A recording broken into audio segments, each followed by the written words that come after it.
Hello everyone, welcome to Australia and welcome to Australian Book Travels. This is our third book review for the year. We are getting on, aren't we? Unbelievable, already our third book review. It's bizarre, time's flying. Hold on everyone, hold on to the time. The book this week is actually another Australian author I read sort of over Christmas, just before Christmas. Benjamin Stevenson. Everyone on this train is a suspect. Now, Benjamin has written, can you see that? Benjamin has written a prequel to this. There was one before this. Everyone in my family has killed someone. I haven't read that book, but I did pick this up. And the reason why I picked this up is because I was in a bookshop and I opened the first page and I laughed loud. And that got me in. Whenever I choose a book, usually I open up the first page, particularly if I don't know the author or I haven't read them before. I'll open the first page and read it, the first or a couple of the first pages, and if it draws me in, I'm happy and I'll buy it. And that's what I did with this. I laughed embarrassingly in the bookshop. But anyway, I snuck out. I bought the book and then I snuck out. Yes, so this is Benjamin's second book in this. This is the sequel, sort of. It's the same protagonist. It is based on a train set in Australia between Adelaide and Alice Springs. It's a famous train.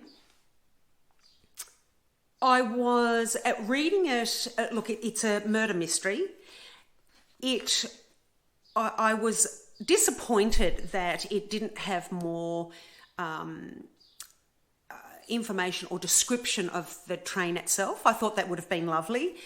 Being an Australian train, I thought it would have been nice to describe that a little bit more. There was description in there, but it was very basic, and so that was a bit disappointing. The story was great. I enjoyed it. Not necessarily predictable, but yeah, it was a good story. It wasn't anything out of the ordinary.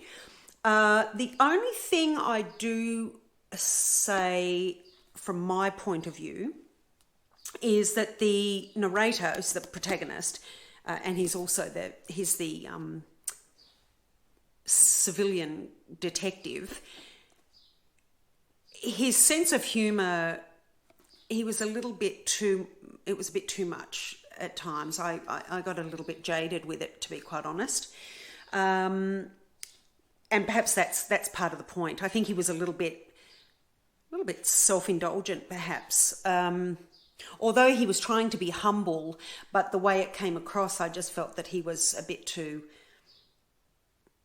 sort of full of himself, but not really. I mean, as I say, he was humble, but it was always about him a little bit. Anyway, it was okay. It was a decent read. Get my reading glasses on.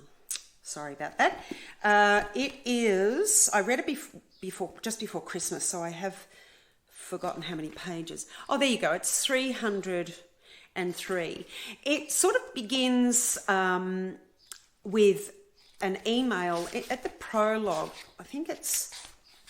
He does give a map of Australia and a map of the train so that you get a better idea. So that was good. I thought that was a good idea. Although one part of it didn't make sense in the explanation compared to what was in here, but that's okay. That happens.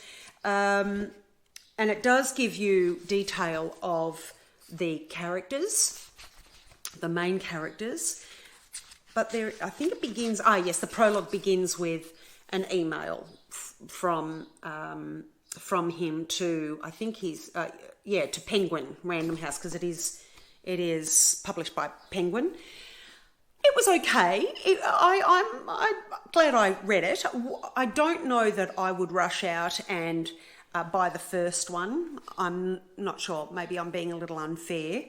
And look, it could be too. I have to be careful because there are so many books in my to be read pile that if I'm not absolutely enamored with something, then I won't necessarily bother with that series or with that author until I'm really reading the books and have read the books that I truly love. Because I'm a real golden age detective and crime enthusiast. So I try to steer it clear of those and read other books, and I do, but for comfort, I always come back to my golden age crime books from all of the authors, but we'll get to that throughout the year. Look, it was good. Wasn't my favourite. Certainly not a worthless read. It was interesting.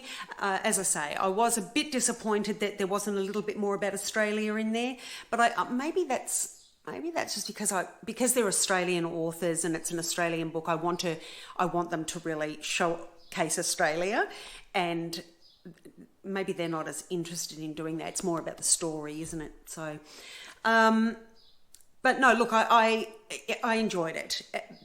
As I say, the protagonist he got on my goat a little bit, but otherwise, yeah, everyone else, they were okay. I didn't dislike any of the characters really.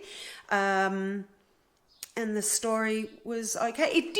There were little parts of it that dragged on a bit, but upon reflection, I think that they were necessary for the story. It wasn't as though they were totally unnecessary. Maybe because I was just a bit flat or jaded with the protagonist and that it wasn't really showing off Australia. I sort of got a little bit, it got a little bit long in the tooth for me. But overall, I don't think it is. Look, it's worth a read. It's a bit of fun. If you haven't read it, as always, if you have read it, please let me know what you think. It's just a fun read. There's nothing really that we should be dissecting too much out of it. But yeah, if you have read it, let me know. If you haven't read it, it is worth a read. It's a bit of fun, a good summer read. If you're sitting by the pool, absolutely. Anyway, until next week, enjoy your week. I wish you good health, good fortune, and I'll see you on our 4th book review. Unbelievable, isn't it?